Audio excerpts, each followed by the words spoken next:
All right, we're starting Exodus.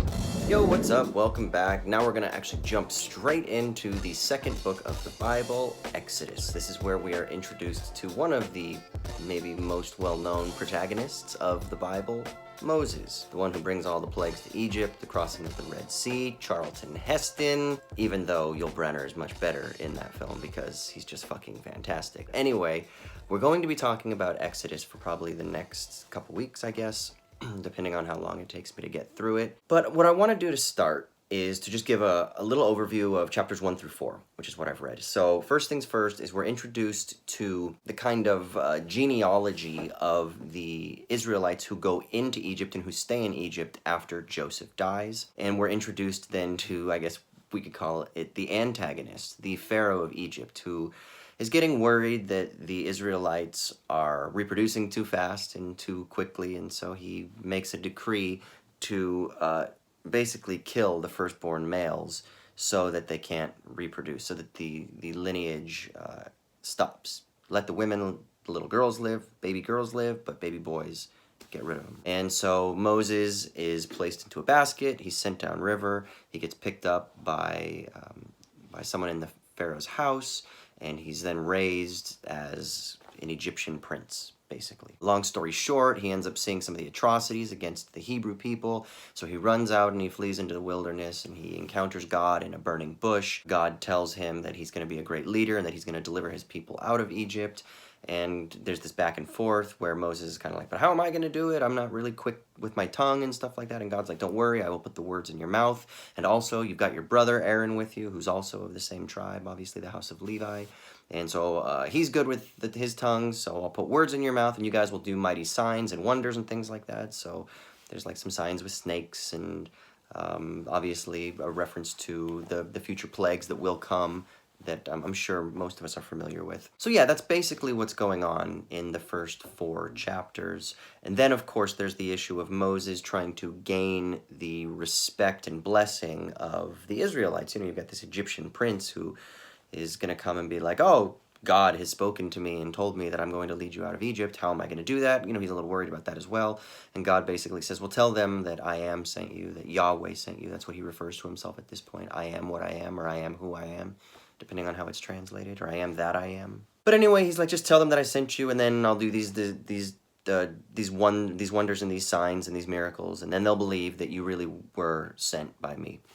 And so Aaron and Moses go to do that, and the Israelites gather, and they're marveled by the signs and the wonders, and they believe that Moses and Aaron really were sent by God. Okay, first thing I want to do is I want to pick up where we left off in the last episode about the documentary hypothesis. And the reason is because I think once we start to critically examine who it was that actually wrote the Torah, who wrote these texts, we start to understand some of the motivations behind how the story is constructed. Who are the protagonists? How are they protagonists? What are they doing? Blah, blah, blah, that kind of thing, right? And what we find here that I think is really interesting is that Moses is called directly by God in the form of the burning bush. Fire is a symbol that is often associated with the gods. You see this in ancient Greek story of Prometheus and Epimetheus, right? The fire that is stolen from the gods, but that's partly because fire is meant to be like the power of the gods, or the power of God in this instance. And in Old Testament and Israelite scriptures, and then in Jewish tradition, and even in Christian tradition, the idea of like a burning fire, the idea of purifying heat, is something that is often associated with God, with holiness, transcendence, things like that. So he encounters God in the burning bush, whatever that means. Maybe he was high on some sort of hallucinogens. There are various theories about that. We don't really know. Doesn't matter. The point is that Moses is called directly by God. But then you get this, what almost felt to me as I was reading, almost an addendum. It almost felt like some sort of later insert or some sort of almost ad hoc insertion that, oh, don't worry, Aaron is now going to be able to speak on my behalf as well. Now here's just, I don't know if this is true at all. I'm totally speculating, but I would not be surprised if there's some validity to this. If it is true that the Torah was constructed by the rabbinic Judaistic teachers and authorities that derive their power from the Levitical priesthood in particular the Aaronic lineage, and Aaronic as in Aaron, right? The Aaronic lineage. Then that means that they would intentionally craft the story to self-legitimate, right? They would want to make the story so that it would validate their position as the ones who ought to be the leaders of civil and spiritual life in Israel. And that's kind of the sense that I got from reading this time. Now, maybe it's just because my mind has been thinking about documentary hypothesis over the last few days, or maybe it's because I have a little bit more of a critical eye. But as I was reading this, I kind of got this as my theory. The theory being that Aaron was used as this figure in this particular set of instances in order to justify the Levitical priesthood, particularly the establishment of the lineage of the Aaronic priesthood going down through Aaron, in order to justify the power structures within Second Temple Judaism, within Rabbinic Judaism. And the reason they have to use it as an addendum is they have to tie it to the authority that all Israelites, the Sadducees, the Essenes, whoever else, would have granted automatically to Moses. So the idea then is that if they can attach Aaron to Moses as though it were God's decision, then that legitimates Aaron via Moses as being called by God. So it's God calling Moses, then God calling Aaron because of Moses' timidity, saying like, I'm not a very good speaker. And then that allows for the Aaronic lineage to be established and justified. It's kind of just a theory, but for some reason it just was really striking as I was reading it. So I just wanted to share it. Now, the other thing that I want to talk about is one of the passages that is one of the most troubling passages, I think, for Christians, I think for people who are skeptics and critics of the Bible, that they want to latch onto and they want to mention and bring up. And it has to do with the idea of God saying that he's going to harden Pharaoh's heart. This is important because then the question is, okay, so if God hardens Pharaoh's heart, then he is the actual causal factor that makes Pharaoh not release the Egyptian people from bondage. Therefore, how can God hold him responsible, right? How can he be culpable of something that God is doing in the first place, right? And this is one of those passages that I think is just very difficult. And I did delve into a biblical commentary, a classical biblical commentary from a guy named John Calvin, who's a very famous Protestant theologian, if you're not familiar with him. He is the kind of figurehead of a subsect within Protestantism called Calvinism.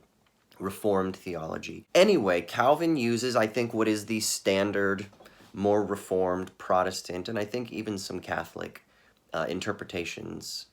And it's basically the idea that God hardens the already reprobate mind. The mind is already reprobate, and if you are already a kind of sinful-oriented person, sometimes God lets you go down that path, and God will only intentionally intercede if it's at the right time, according to his will, according to his purposes, and those things are mysterious and we don't always know them. You know, the secret things belong to the Lord, kind of thing. And so that's the typical response to justify this idea that God hardens Pharaoh's heart. But I don't know, man. I don't buy that explanation. It doesn't seem right. It seems to be a theological projection. It seems to be that someone has a theological system, that God is sovereign and control of all things, that God can't violate his own person, that God has this like perfectly established, and that the Bible has this perfectly consistent character that articulates God's qualities. And then, of course, you have to then take maybe some of these passages that might be a bit weird and uncomfortable and paradoxical, and you kind of cover over those cracks by just simply forcing this container of your theological system on top of it. And I don't really know what to do with this. God hardens Pharaoh's heart. To be completely honest, on this read, I think it's fucked up. I think there's something really interesting going on there. I think it shows a kind of, I don't want to say vindictive, but definitely a type of tyrannical and, I guess for lack of a better term, just uncouth set of characteristics about God at this point, or at least how the Israelites depict God. But then here's where I think there is a salvation, if you will, to this story. And it's basically that you have to remember, too, that the ancient Israelites are justifying their position to also motivate how it is that they are supreme.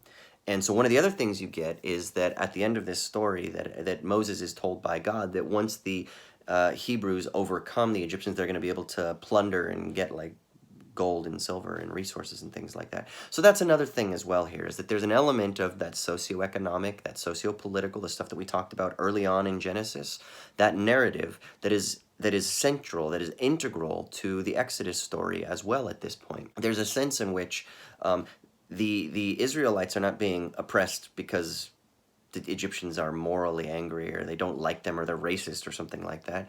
The category of racism hadn't really kind of been constituted at this point, at least not in the way that we tend to understand it. It's actually, we could say that if they are being mistreated based on their quote-unquote race, it's because of the socioeconomic, sociopolitical, sociocultural, material conditions, right? And so I think then the way that the writers, that the scribes are hitting back in this text at that tendency is to justify their own pursuits in their desire to motivate people to fight back and to maybe war against their oppressors. Maybe it's a way to motivate people in Babylonian captivity to be like, look, God helped us before and promised us material resources, and that's not a bad thing. So maybe if we have some sort of revolt or uprising now, then that's okay. Maybe there's something along these lines. It's a way of justifying, if you will, military occupation or military activities or something along those lines. At least it seems to me.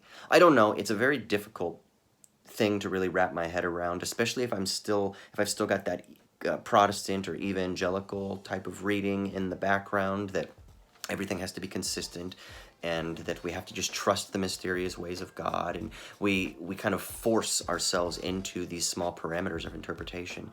And I don't know. This just seems to somehow be outside of those things. So make of that what you will. I hope that makes some sense. I hope that's kind of thought-provoking in any way. But that's Exodus 1 through 4, and we'll do the next chunk tomorrow.